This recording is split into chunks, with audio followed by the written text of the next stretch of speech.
My name is Veronica Walsh, and I'm 26 years old. Standing in my parents' Malibu mansion during my sister's engagement party, I watched them hand Gabriella a check for $55 million while 300 guests erupted in applause. Then my father's voice cut through the celebration like ice. Veronica needs to leave immediately with one suitcase. Security guards stepped forward as my world shattered. This wasn't just about money. I had discovered their darkest secrets, and this public humiliation was my punishment. My sister's knowing smirk told me everything. The betrayal ran deeper than I ever imagined. Before we dive into this incredible story of family betrayal and ultimate justice, I'd love to know where you're watching from. Please hit that like button if you're ready for a wild ride, and don't forget to subscribe because trust me, you won't want to miss how this unfolds. Now, let me take you back to where it all began. Growing up in the Walsh family meant understanding your place in an unspoken hierarchy. My parents, Walter and Diane Walsh, had built a tech empire worth hundreds of millions, but their greatest creation wasn't their company. It was the systematic favoritism that elevated my sister Gabriella while casting me as the family disappointment. From our earliest memories, the differences were stark and deliberate. When Gabriella struggled with basic math in elementary school, she received private tutors who came to our house 3 times a week. When I excelled in advanced mathematics and asked for additional challenges, my parents told me to stop showing off and transferred me to public school while Gabriella remained in elite private education. The pattern continued through every aspect of our lives. On Gabriella's 16th birthday, she received a brand new Mercedes convertible with a custom paint job and personalized license plates. When I turned 16, my parents handed me bus tokens and told me that learning to use public transportation builds character. They attended every single one of Gabriella's dance recitals, even the ones where she forgot her choreography and ran off stage crying. But when I graduated summa cum laude from Stanford with my MBA, they were conveniently unavailable due to a business trip that somehow included a vacation in Europe. The psychological manipulation was even more devastating than the material differences. My parents had perfected the art of making me feel grateful for scraps while questioning my own worth. When I volunteered at homeless shelters during high school, they criticized me for wasting time on people who couldn't help themselves. When I started a small tutoring business that earned enough to pay for my own college textbooks, they accused me of being obsessed with money and suggested I focus on developing better social skills like Gabriella. Speaking of Gabriella's social skills, she had dropped out of 3 different colleges, each time because she needed to find herself or wasn't being challenged intellectually. My parents praised her creative spirit and refusal to conform to traditional educational structures. Meanwhile, I worked 2 jobs while maintaining a 4.0 GPA, and they constantly reminded me that grades aren't everything and that I should learn to relax and enjoy life like my sister. The family business became another arena for this twisted dynamic. During summer breaks, I worked unpaid internships in different departments, learning every aspect of operations from accounting to customer service. I created process improvements that saved the company thousands of dollars and wrote detailed reports analyzing market trends. My father would glance at my work for 30 seconds before dismissing it as theoretical nonsense from someone with no real-world experience. Gabriella, meanwhile, spent her summers traveling through Europe with friends, posting Instagram photos from luxury resorts. When she occasionally visited the office, she was treated like visiting royalty, with employees scrambling to accommodate her every whim. The gaslighting reached its peak during family therapy sessions that my parents insisted we attend together. I thought these sessions were meant to improve our family communication, but I gradually realized they were strategic meetings where my parents and Gabriella painted me as the problematic family member. Dr. Richardson, our therapist, seemed sympathetic to my perspective initially, but after several months, he began suggesting that I might benefit from individual anger management counseling. I later discovered that my parents had made substantial donations to his clinic. Financial dependence became their ultimate weapon of control. Despite my MBA from Stanford and proven abilities, every job opportunity seemed to evaporate after my parents made their reference calls. They convinced potential employers that I was emotionally unstable or difficult to work with, effectively blacklisting me from positions in our industry. The few jobs I managed to secure somehow always ended within months due to budget cuts or restructuring, usually after my parents' companies coincidentally lost contracts with those organizations. Living in the family home wasn't generosity, it was imprisonment. My parents monitored my every move, questioned every friendship, and sabotaged any relationship that might provide emotional support outside their control. They convinced my college friends that I was going through a difficult phase and suggested they give me space to work through my issues. Slowly, my social circle disappeared, leaving me isolated and dependent on the very people who were systematically destroying my self-worth. The most painful part wasn't the material deprivation or even the professional sabotage. It was the constant message that I was fundamentally flawed, ungrateful, and undeserving of love or respect. My parents had created a reality where Gabriella could do no wrong while I could do nothing right. Every achievement was minimized, every mistake was magnified, and every attempt to assert myself was labeled as evidence of my problematic nature. Everything changed 1 week before Gabriella's engagement party, though I wouldn't understand the full scope of their betrayal until much later. I had gone to my father's study to borrow a legal pad for notes when I accidentally knocked over a stack of documents. As I gathered the scattered papers, my eyes caught familiar letterhead from Morrison, Blake and Associates, the family's estate planning attorneys. What I saw made my blood run cold. The first document was a copy of my parents' original will from 15 years ago, clearly stating that Gabriella and I would inherit equal shares of the estate. But underneath that, I found a series of amendments, each one progressively reducing my inheritance share. The dates told a chilling story. 18 months ago, my share had been reduced to 25%. 12 months ago, it dropped to 10%. 6 months ago, 5%. And the most recent amendment, dated just 3 weeks earlier, left me with absolutely nothing. But the documents revealed something even more sinister than simple disinheritance. Attached to each amendment were detailed email exchanges between my parents and their attorneys discussing strategies for what they called legally removing the problematic daughter from family assets. The language was clinical and calculating, describing me as if I were a business liability rather than their child. One email from my mother to the lead attorney read, "We need ironclad legal protection against future challenges. Veronica has always been resourceful, and we cannot risk her finding ways to contest these decisions." The most devastating discovery came in a folder marked engagement strategy. Inside were detailed plans for the upcoming party, but this wasn't about celebrating Gabriella's engagement.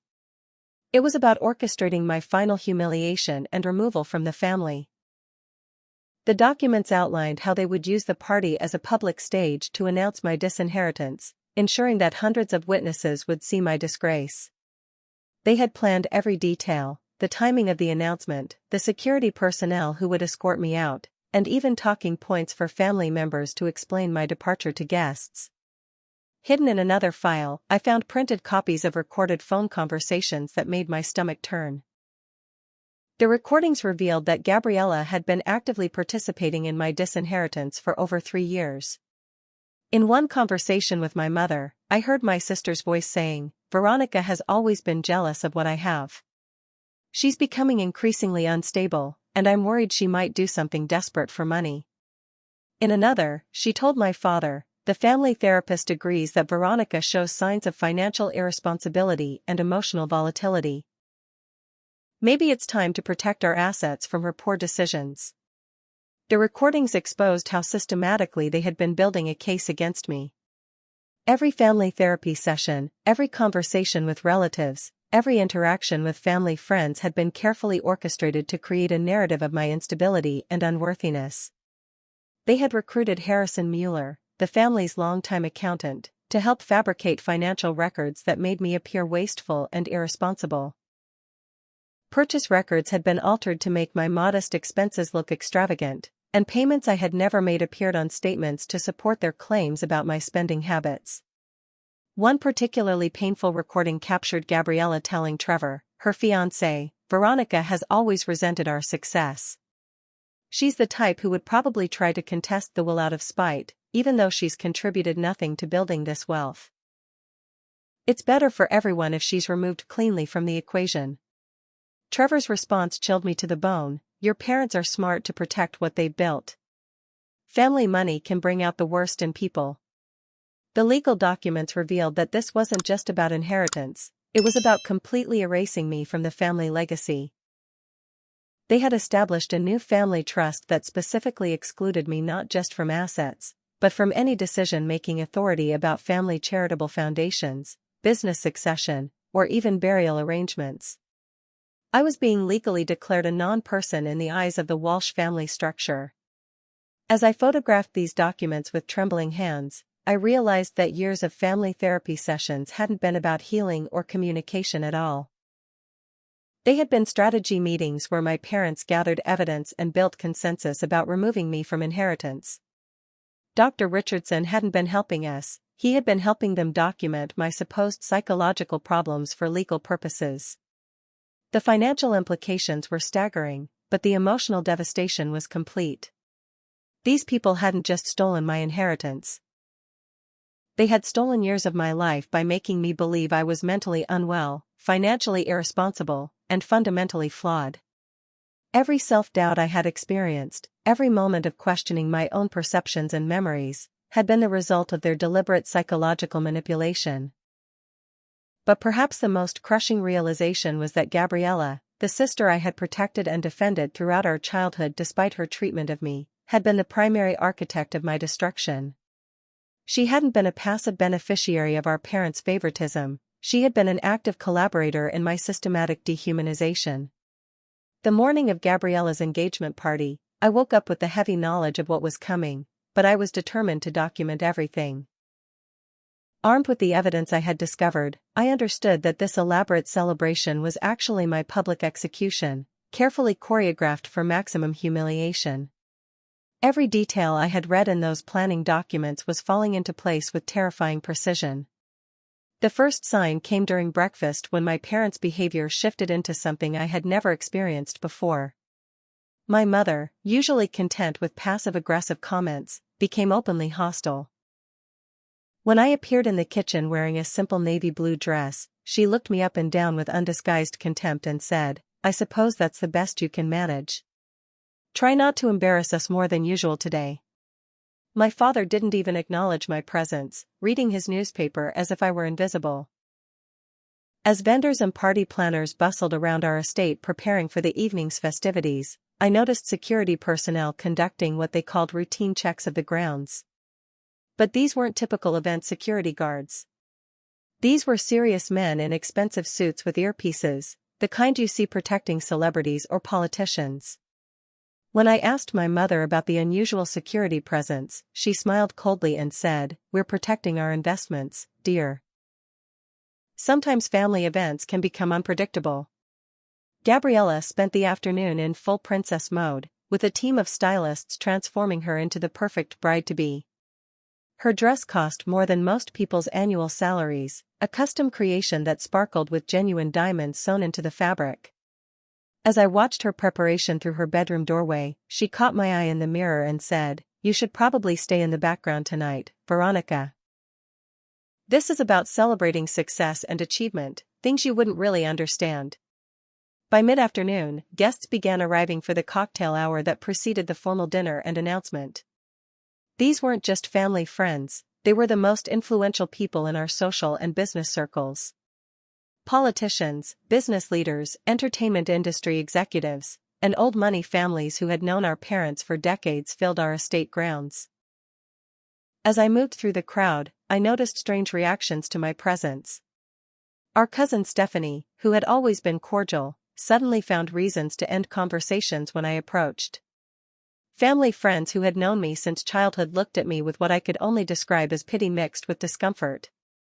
The most telling moment came when I overheard a conversation between two of my parents' longtime business partners. Harrison Mueller, our family accountant, was explaining to another man, "The Walsh situation has been challenging for everyone. Veronica has been struggling with some personal issues, and the family has decided it might be best for her to have some independence. Sometimes tough love is the kindest approach." The other man nodded sympathetically and replied, "It's always tragic when one child can't live up to family standards. At least Gabriella turned out beautifully." Trevor, Gabriella's fiancé, had been avoiding me all day, which was unusual since we had always had a friendly relationship. When I finally cornered him near the bar, his discomfort was palpable. "Congratulations on the engagement," I said, trying to maintain normalcy. He looked around nervously before responding, "Thanks, Veronica. I hope everything works out well for you in the future." The finality in his tone confirmed that he knew exactly what was about to happen. As the formal dinner began, I found myself seated at a table far from the family, surrounded by distant relatives and family employees rather than close friends or important guests. The placement was deliberate, positioning me as an outsider looking in on the family celebration. During the meal, I watched my parents work the room like skilled politicians, ensuring that every important guest understood the narrative they had constructed about our family dynamic. The moment of truth arrived during the formal toasts. My father stood at the head table, champagne glass raised, commanding the attention of 300 guests. His speech began with touching words about Gabriella's journey to finding true love with Trevor, praising her grace, intelligence, and contributions to the family legacy. Then came the surprise announcement that made guests gasp with delight. As a wedding gift to celebrate this beautiful union, Diane and I are pleased to present Gabriella and Trevor with $55 million to begin their married life together. The applause was thunderous as my sister stood gracefully, accepting an actual check for an amount that represented more wealth than most people could imagine in their lifetimes.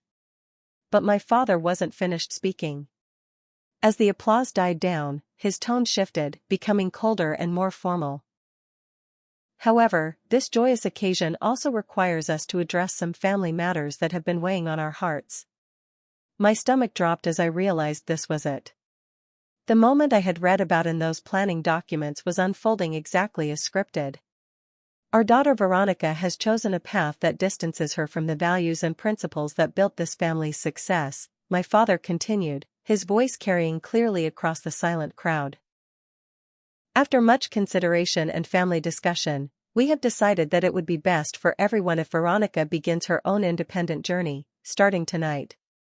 The shock on guests' faces was genuine, but I could see that key family members and close friends had been prepared for this moment. My mother stood beside my father, her expression cold and resolute. "Veronica will be leaving us this evening to pursue her own interests elsewhere," she announced. "We ask for your understanding and support as our family moves forward in a new direction." Before I could respond or even process what was happening, 2 security guards appeared beside my chair. These were the serious men I had noticed earlier, and their presence made it clear that this wasn't a request or suggestion. "Miss Walsh," one of them said quietly, "we need to escort you to your room so you can collect your belongings." The next 30 minutes felt like a nightmare from which I couldn't wake up. The security guards escorted me through the crowd of stunned guests, their silence more deafening than any screaming could have been. I could feel hundreds of eyes following my humiliating exit, but when I looked for sympathetic faces, I found only curiosity, pity, or carefully neutral expressions. These people who had known me for years watched my destruction with the detached interest of observers at a car accident. In my childhood bedroom, I was given exactly 30 minutes to pack one suitcase with my belongings. 30 minutes to condense 26 years of life into whatever could fit in a single piece of luggage. The security guards waited outside while I frantically gathered essentials, some clothing, my laptop, important documents, and a few sentimental items. As I packed, my mother appeared in the doorway, watching with cold satisfaction. "Your house keys, credit cards, and phone need to stay here," she informed me matter-of-factly. "Those are family property, not yours." When I protested that my phone contained years of contacts and personal information, she simply shrugged. "You should have thought about that before you chose to be ungrateful and disloyal to this family." She held out her hand expectantly until I surrendered my keys and wallet, keeping only my driver's license and the small amount of cash I had in my purse. The final moment of humiliation came when Gabriella appeared in my doorway, still wearing her elaborate engagement party dress. Her smile was triumphant as she said, "You never deserved any of this anyway, Veronica." Mother and father finally realized what I've known for years. "You're not really one of us." She paused, examining her manicured nails casually. "Don't bother trying to contact any of our friends or family members. They've all been told about your problems, and they understand why this was necessary." As the security guards escorted me to my car in the driveway, I passed through the engagement party that was now continuing without missing a beat. Guests had returned to their conversations and celebrations, apparently having accepted the family's explanation for my sudden departure. The message was clear: I was so insignificant that my removal didn't even warrant interrupting the festivities. The first few days of homelessness were a crash course in how quickly privilege can disappear. I had believed that my Stanford MBA and professional experience would quickly lead to employment opportunities, but I rapidly discovered that my parents had been far more thorough in their preparation than I had imagined.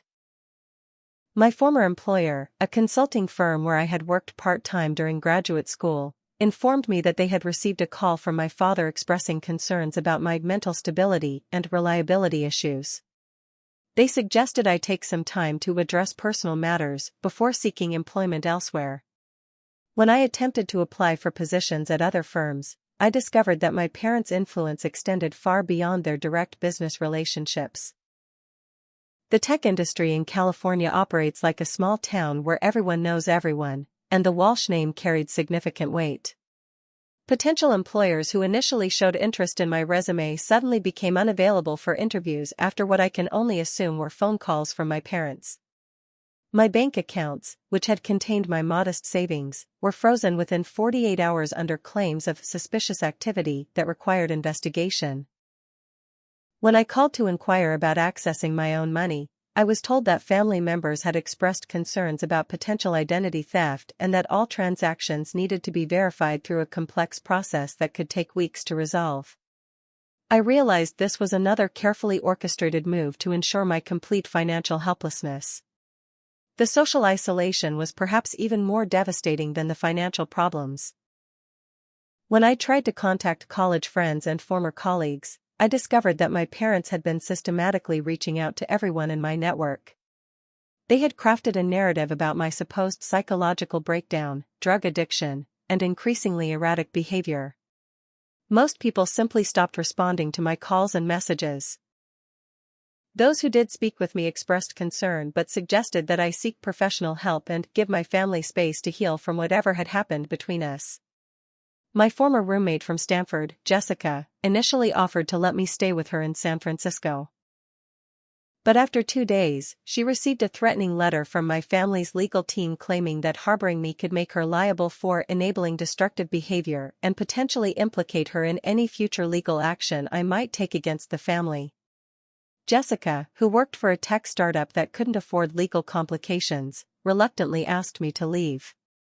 The restraining order came as a complete shock, served to me while I was sleeping in my car outside a 24-hour diner. According to the legal documents, my parents claimed that I had made violent threats against family members and that they feared for their safety. The order prohibited me from coming within 500 feet of any family property, business location, or family member. Violating the order could result in immediate arrest and criminal charges. Reading through the supporting documents attached to the restraining order, I discovered just how thoroughly my parents had prepared for this moment. They had collected screenshots of text messages I had never sent, witness statements from family employees claiming I had exhibited threatening behavior, and even testimony from Dr. Richardson suggesting that I had shown signs of escalating anger and potential for violence during our family therapy sessions. After 5 days of sleeping in my car and surviving on fast food purchased with my dwindling cash, I was forced to start selling personal belongings just to afford basic necessities. My laptop, jewelry, and other valuable items went to pawn shops for a fraction of their worth.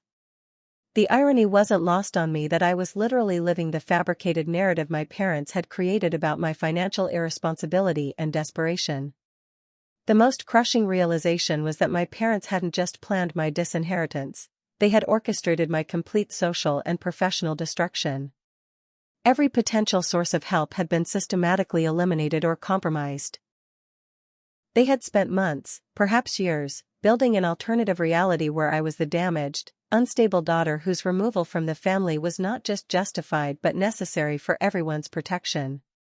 On my sixth night of sleeping in my car, parked behind a 24-hour diner in a part of Los Angeles I had never seen before my exile, I encountered the first person who would believe my story. Carmen Rodriguez had been our family's housekeeper for 8 years before being suddenly terminated 6 months earlier under circumstances that had never made sense to me. She recognized my car in the diner parking lot and approached with a mixture of concern and caution. "Miss Veronica," she said quietly, glancing around as if she feared being watched. "What are you doing here?" When I explained my situation, her expression shifted from surprise to something that looked almost like relief. "I knew this day would come," she said sadly. "Your parents, they have been planning something terrible for a long time." Carmen invited me to her modest apartment in East Los Angeles, a one-bedroom space that felt more welcoming than the mansion I had grown up in. Over coffee and homemade tamales, she revealed why she had really been fired from her position with our family.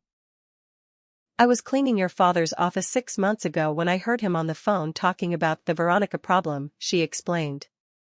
"He was saying that they needed to be more careful about what documents were left where you might see them. When I accidentally knocked over some papers on his desk, I saw legal documents about changing the will." Carmen had made the mistake of asking my mother if everything was all right with the family, expressing concern about tension she had noticed between me and my parents. "Your mother became very angry and accused me of eavesdropping on private family matters," Carmen continued. "She said I had violated their trust and that they could no longer have someone in their home who didn't understand appropriate boundaries. They fired me that same day." But Carmen had kept in touch with other household staff who still worked for my parents, and through them, she had learned about increasing secrecy and unusual activities in recent months. "The gardener told me about security meetings at the house, and the cook mentioned that your parents had been having many private dinners with lawyers and business people where you were specifically told not to be present," she explained. "Everyone who works there knew something big was being planned, but we didn't understand what until now." Through Carmen, I met Marcus Thompson, an investigative journalist who had been researching my family's business practices for a potential exposé about corruption in the tech industry. Marcus had been trying to gather evidence about financial irregularities at my parents' company for over a year, but he hadn't been able to access the kind of insider information that would make a compelling case for criminal investigation. "Your parents' company has been under informal scrutiny by federal authorities for potential tax evasion and money laundering," Marcus explained when Carmen arranged for us to meet at a small cafe in downtown Los Angeles. "The problem is that their accounting practices are sophisticated enough to make illegal activities look like legitimate business strategies. We've needed someone with insider knowledge to help connect the dots." Marcus showed me documents he had obtained through public records requests and sources within various government agencies. The evidence suggested that my parents had been using shell companies to hide income, claiming business losses that didn't actually exist, and potentially bribing local officials to obtain favorable zoning laws for their real estate investments. But without access to internal company documents and communications, prosecutors couldn't build a strong enough case to pursue criminal charges. "Your disinheritance isn't just cruelty," Marcus told me bluntly. "It's a legal strategy designed to distance you from any potential criminal liability when the federal investigation becomes more aggressive. They're protecting themselves by making sure you have no legal standing to be considered complicit in their business activities." Carmen helped me retrieve copies of the documents I had photographed in my father's study, using her connections with current household staff to safely access information without triggering the family's security systems. The evidence I had gathered provided missing pieces that Marcus needed to present a compelling case to federal authorities. More importantly, it gave prosecutors the foundation they needed to obtain warrants for more extensive investigation of my parents' financial activities. Working with Carmen and Marcus felt like emerging from a fog of psychological manipulation and gaslighting that had clouded my thinking for years. For the first time since the engagement party, I was surrounded by people who believed my account of events and didn't question my mental stability or character. Carmen's practical wisdom and Marcus's professional expertise gave me hope that justice might actually be possible. But our alliance also made me realize how dangerous the situation had become.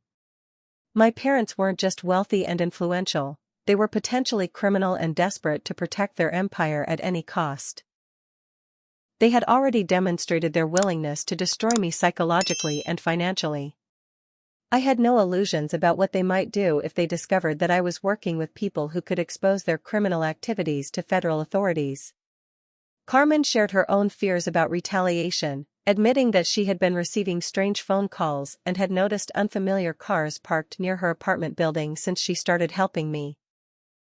Marcus mentioned that his editor had been asking unusual questions about his investigation and that he suspected someone was trying to pressure his publication to drop the story about Walsh family business practices. Despite the risks, we all understood that moving forward was the only option. My parents had already destroyed my life as completely as they could through legal means. The only way to rebuild was to expose the truth about their criminal activities and hopefully prevent them from destroying other people in the future. But I also knew that they wouldn't go down without a fight, and their next round of attacks would be even more vicious than anything I had experienced so far.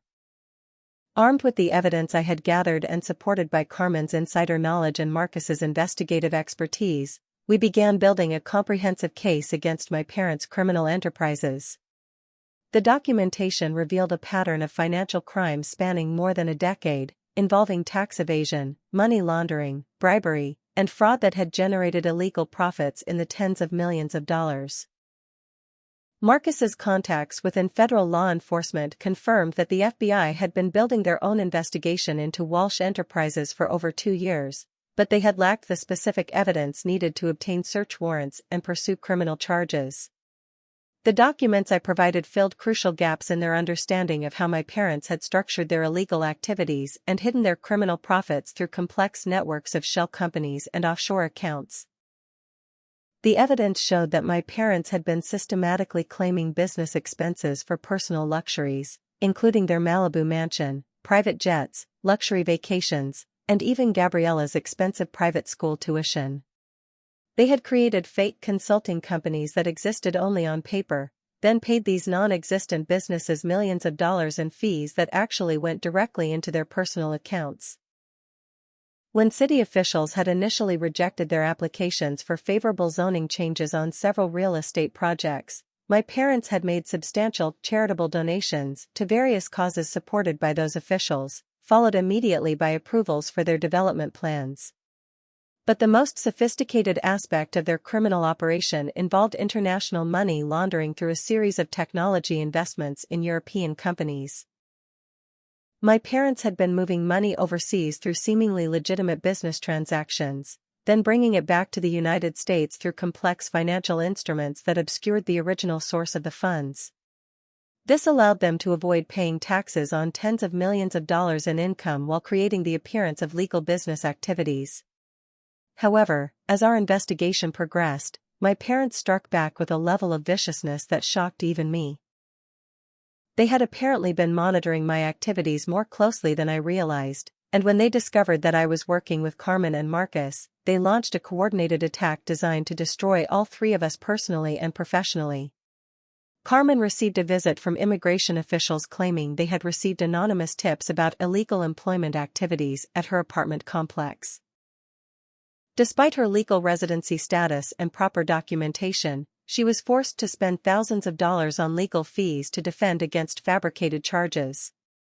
Her landlord simultaneously received complaints about suspicious activities in her unit, threatening her with eviction if the problems continued. Marcus faced even more serious retaliation. His editor at the Los Angeles Tribune suddenly informed him that the Walsh family corruption story was being killed due to insufficient evidence and potential legal liability.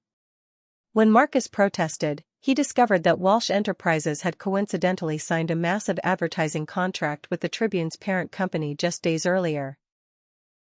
The contract included specific clauses about maintaining positive relationships with business partners and avoiding potentially damaging coverage of partner organizations.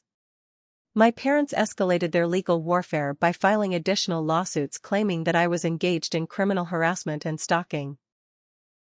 They alleged that I had been following family members, making threatening phone calls, and attempting to damage their business relationships through malicious and defamatory communications with clients and partners.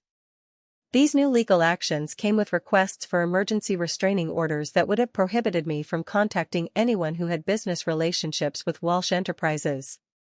The character assassination campaign reached new levels of sophistication and cruelty. My parents hired a public relations firm that specialized in reputation management to spread carefully crafted stories about my supposed psychological breakdown and criminal behavior. They created fake social media accounts that posted embarrassing photos and fabricated stories about drug use, financial desperation, and mentally unstable behavior.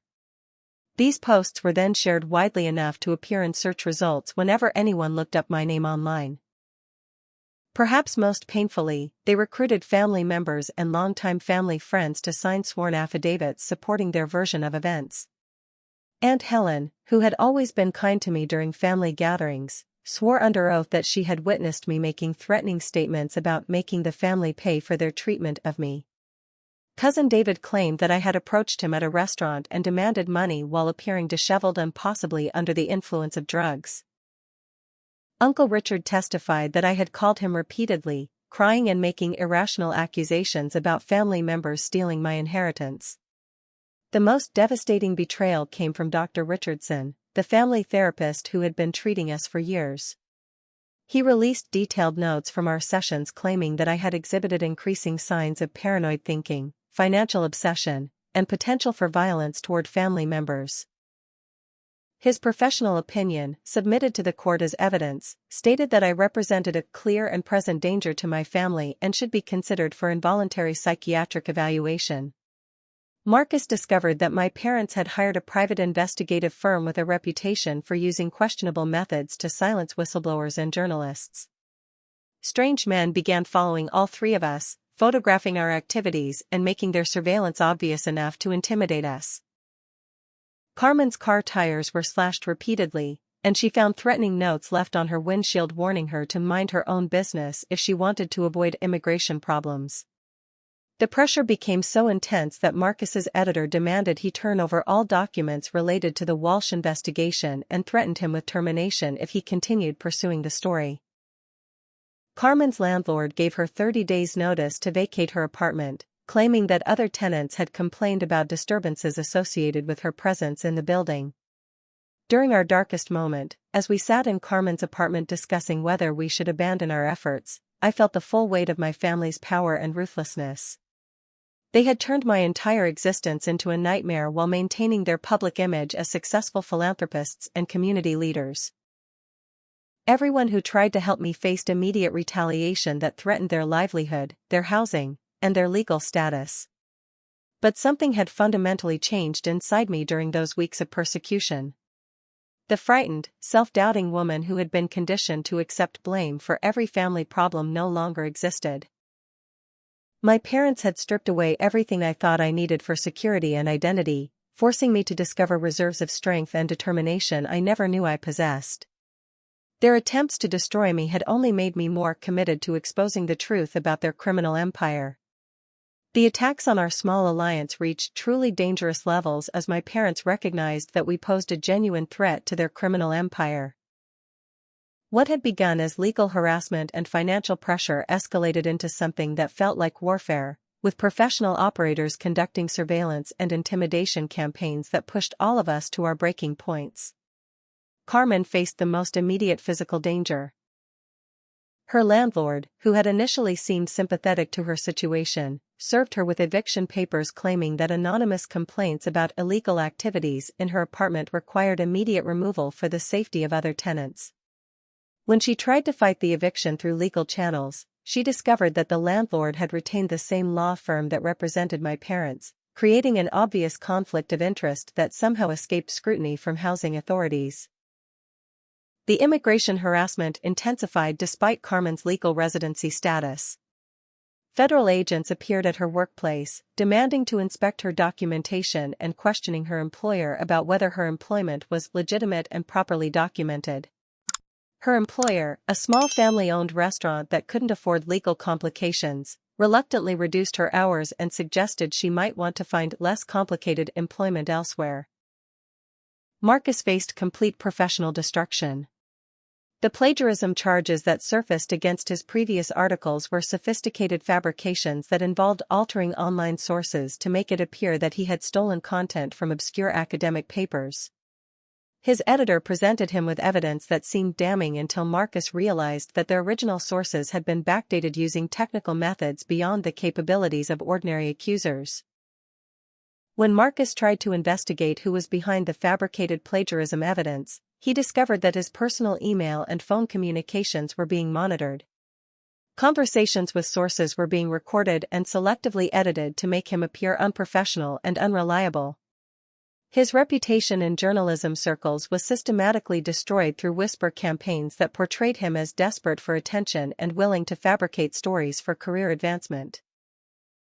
The psychological warfare extended to every aspect of our lives. I discovered that my parents had hired a private security firm with extensive experience in corporate espionage and witness intimidation. These weren't ordinary private investigators, they were former military and intelligence personnel who specialized in psychological operations designed to break down targets through sustained pressure and fear. The surveillance became constant and obvious. Unmarked vehicles followed me everywhere, with occupants who made no effort to conceal their cameras and recording equipment. Men in business suits appeared wherever I went, standing close enough to overhear conversations and making subtle threatening gestures like drawing fingers across their throats or pointing at me while talking into earpieces. My parents' legal team filed motions requesting emergency psychiatric evaluation, claiming that my increasingly erratic and dangerous behavior posed an imminent threat to community safety. They submitted fabricated evidence including doctored security footage that appeared to show me engaging in threatening behavior toward family members and witnesses who swore they had observed me making violent statements about revenge against my family. The most terrifying escalation came when I received a series of anonymous phone calls featuring recordings of my own voice making violent threats against my parents and sister. The recordings had been created using sophisticated voice synthesis technology, taking words and phrases from legitimate conversations and rearranging them to create statements I had never made. The callers warned me that these recordings would be submitted to law enforcement as evidence of my criminal intentions unless I stopped interfering with family business. Carmen discovered that her apartment had been broken into when nothing was stolen but personal items were moved and rearranged in ways that made it clear someone had been searching through her belongings. She installed security cameras only to find them disabled by sophisticated electronic countermeasures the next day. The message was clear: her privacy and safety could be violated at any time without consequence. Marcus faced similar home invasions disguised as burglaries where electronics were tampered with rather than stolen. His laptop contained spyware that monitored every keystroke and communication. His phone was cloned so that all calls and messages could be intercepted. When he tried to contact sources for other stories, he discovered that those people had been warned about his unreliability and potential criminal associations. The breaking point came when my parents' attorneys filed motions to have me declared mentally incompetent and committed to psychiatric care for indefinite treatment.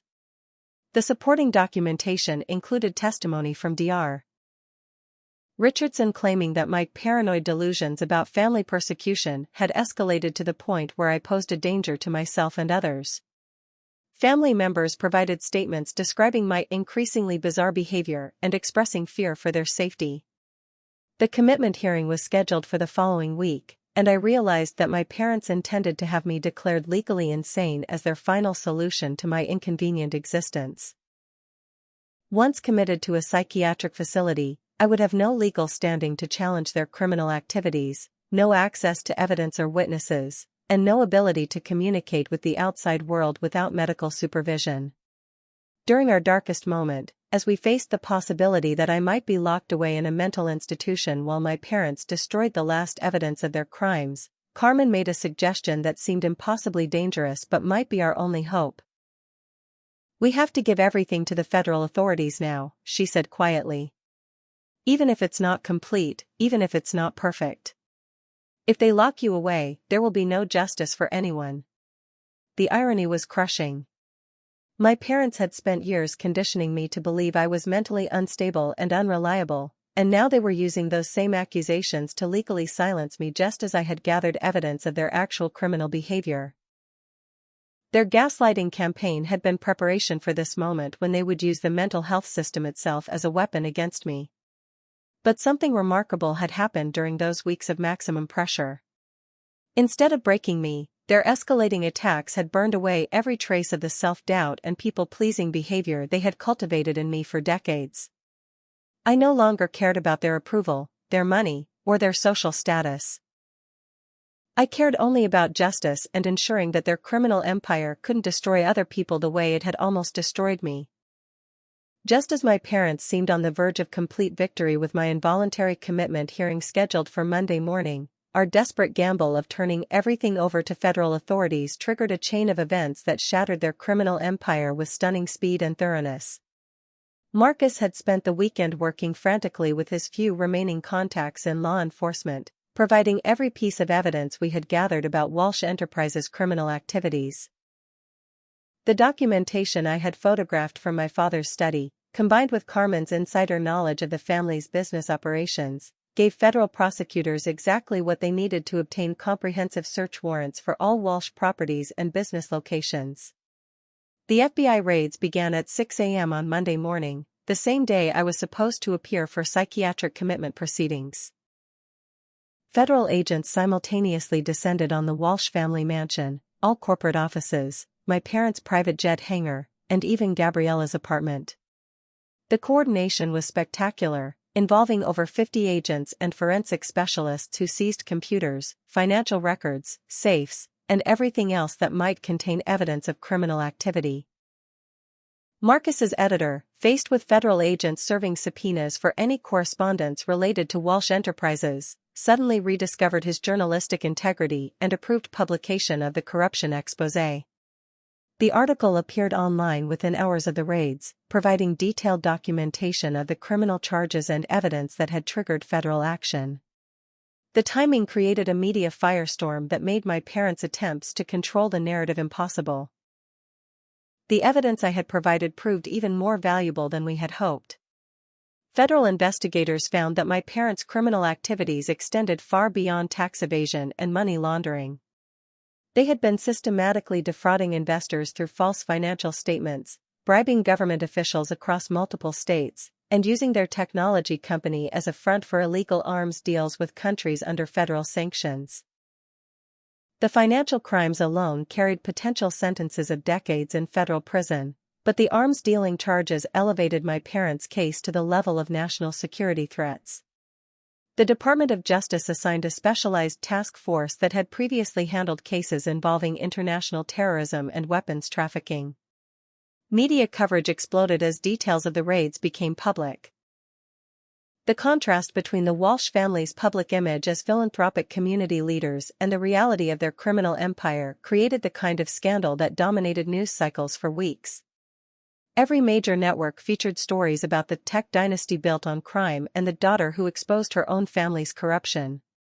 The social dynamics that had protected my parents for decades collapsed overnight. Politicians who had accepted their campaign contributions rushed to return the money and distance themselves from any association with Walsh Enterprises. Business partners terminated contracts and filed lawsuits claiming they had been deceived about the nature of their relationships with the company. Gabriella's engagement became another casualty of the federal investigation. Trevor's family, prominent in political circles, couldn't afford any connection to the Walsh criminal case. Within 48 hours of the raids, Trevor issued a public statement ending their engagement and expressing shock at learning about the alleged criminal activities that had been hidden from him and other innocent family members. The psychological impact on my parents was immediate and devastating. My father, who had built his identity around being a respected business leader and community pillar, suffered what appeared to be a complete breakdown when faced with federal agents seizing everything he had worked decades to build. My mother, always focused on social status and public image, became a recluse when their former friends and social circle abandoned them entirely. But perhaps the most satisfying aspect of their downfall was watching the very systems they had used to attack me turn against them with equal force. The media that had ignored my story when I was powerless now covered every detail of their criminal prosecution with relentless intensity. The legal system that had been willing to declare me mentally incompetent suddenly found my testimony credible and valuable enough to offer me comprehensive witness protection. Insurance companies refused to pay legal fees for criminal defense, claiming that fraud exclusions in their policies voided coverage for the charges my parents faced. The expensive legal team that had been filing frivolous lawsuits against me suddenly withdrew from representing my parents when faced with the possibility that criminal conviction might make it impossible to collect their fees. The psychiatric commitment proceedings that were supposed to silence me permanently were quietly dismissed when federal prosecutors informed the court that I was a crucial witness in a major criminal investigation. Dr. Richardson, who had been willing to testify about my supposed mental instability, suddenly became unavailable for comment when journalists began investigating his financial relationships with my parents. The restraining orders that had been used to isolate me from family and friends were vacated when federal authorities determined that they had been obtained through fraudulent testimony and fabricated evidence. Family members who had signed affidavits supporting my parents' version of events began recanting their statements and claiming they had been pressured or misled about the true nature of the family conflict. The private security firm that had been conducting surveillance and intimidation campaigns against Carmen, Marcus, and me found themselves under federal investigation for witness tampering and obstruction of justice. Several of their operatives were arrested on charges related to illegal surveillance, breaking and entering, and computer crimes associated with their harassment activities. Most importantly, the federal investigation revealed that my disinheritance had indeed been part of a criminal conspiracy to shield assets from law enforcement seizure. My parents had been moving money offshore and transferring ownership of valuable assets to shell companies in preparation for the federal investigation they knew was coming. Their plan had been to claim that I was mentally unstable and had voluntarily renounced any claim to family wealth, allowing them to hide assets while avoiding the appearance of deliberate concealment. The evidence of this conspiracy not only supported federal charges but also provided grounds for civil lawsuits that could recover stolen assets and compensate victims of their criminal enterprise. More personally, it proved conclusively that every aspect of my psychological torture and social isolation had been calculated preparation for their legal defense against criminal charges. 6 months after the federal raids that destroyed my parents' criminal empire, I found myself in a position I could never have imagined during those dark days of sleeping in my car and facing psychiatric commitment. The woman who had been discarded like garbage at her sister's engagement party had become the key witness in one of the largest white-collar crime prosecutions in California history. The federal investigation had uncovered criminal activities totaling over $200 million in fraud, tax evasion, money laundering, and illegal weapons trafficking. My parents faced potential sentences of life in federal prison, while Gabriella had accepted a plea agreement to testify against them in exchange for a reduced sentence of 15 years. The technology empire they had built over decades was being systematically dismantled, with assets sold to compensate victims and pay criminal penalties. My role as the primary whistleblower had earned me not just legal immunity but also substantial financial compensation through federal reward programs for exposing criminal enterprises. The irony wasn't lost on me that I had inherited far more money by exposing my parents' crimes than I ever would have received through their legitimate will. But more important than the financial vindication was the personal transformation that had occurred through the process of fighting back against their psychological terrorism. The timid, self-doubting woman who had spent 26 years seeking approval from people who despised her had been replaced by someone with unshakable confidence in her own perceptions and moral compass. Carmen and I had used our shared experience of Walsh family persecution to launch a consulting business specializing in corporate ethics and employee protection. Our company helped family-owned businesses implement transparent financial practices and created support systems for employees who witnessed illegal activities.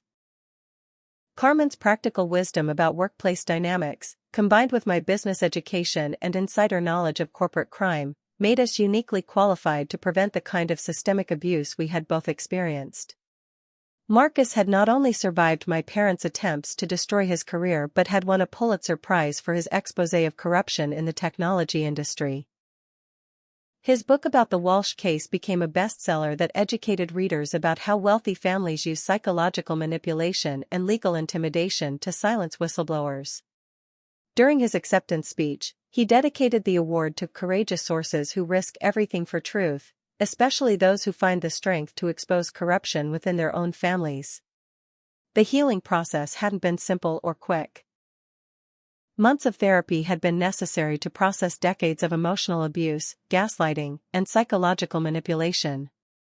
I had to learn to trust my own memories and perceptions after years of being told that my understanding of reality was fundamentally flawed. The work of rebuilding my sense of self-worth and learning to form healthy relationships based on mutual respect rather than financial obligation continued every day. The legal proceedings provided a form of justice I had never expected to achieve. During my parents' sentencing hearing, I delivered a victim impact statement that finally gave me the opportunity to speak truth about their systematic abuse without fear of retaliation. Standing in that federal courtroom, looking directly at the people who had tried to destroy my sanity and my life, I felt a sense of closure that no amount of money could have provided. My father received a sentence of 35 years in federal prison, effectively a life sentence given his age. My mother was sentenced to 28 years, with no possibility of parole for at least 15 years. Gabriella, despite her plea agreement, received the maximum sentence allowed under her cooperation deal, 15 years in federal prison, followed by 10 years of supervised probation. But perhaps the most meaningful aspect of my recovery was the discovery of genuine relationships built on honesty rather than manipulation. Trevor, Gabriella's former fiancé, had reached out during the federal investigation to apologize for his silence during the engagement party and to provide testimony supporting my account of family dynamics. Our conversations revealed that he had also been manipulated by my parents, who had convinced him that I was mentally unstable and potentially dangerous. Trevor's genuine remorse for his complicity in my humiliation, combined with his courage in testifying against people who still had the power to damage his family's political relationships, demonstrated the kind of character I had never seen in my biological family. Our friendship, built on shared understanding of psychological manipulation and mutual commitment to honesty, gradually developed into something deeper. The most profound healing came from finally understanding that my parents' treatment of me had never been about my inadequacies or failures. Their systematic abuse had been preparation for the criminal defense they knew they would eventually need. Every moment of gaslighting, every instance of isolation, every attack on my credibility had been calculated to discredit me as a potential witness against their illegal activities. This realization freed me from decades of self-blame and self-doubt. I had spent my entire adult life trying to understand what was wrong with me that made my own parents despise me so intensely. Learning that their hostility was purely strategic rather than personal allowed me to finally forgive myself for failing to earn love that had never been available to earn. The final chapter in my recovery came when I signed the lease for my first apartment, a modest 2-bedroom space in Santa Monica that was entirely my own. Standing in the empty living room with keys that no one could take away from me, I understood that material possessions had never been the real prize in this battle. The real victory was the discovery of my own strength, integrity, and capacity for building a life based on authentic values rather than inherited wealth. The woman who had been thrown away with a single suitcase had learned that she carried everything truly valuable inside herself. The family that had tried to erase me from existence had only succeeded in freeing me from their toxic influence forever. I hope my story resonates with anyone who has faced family betrayal or felt powerless against people who seem to hold all the advantages. Sometimes the greatest courage is simply refusing to accept someone else's version of who you are, even when that someone is family. Have you ever had to choose between family loyalty and personal integrity? I'd love to hear your thoughts in the comments below. If this story moved you, please give it a like and subscribe for more stories about overcoming impossible odds. Share this with anyone who might need to hear that they're stronger than they know. Thank you for listening to my journey, and remember that your truth is valid, no matter who tries to convince you otherwise. Wishing you all the courage to stand up for yourselves and the wisdom to recognize your own worth.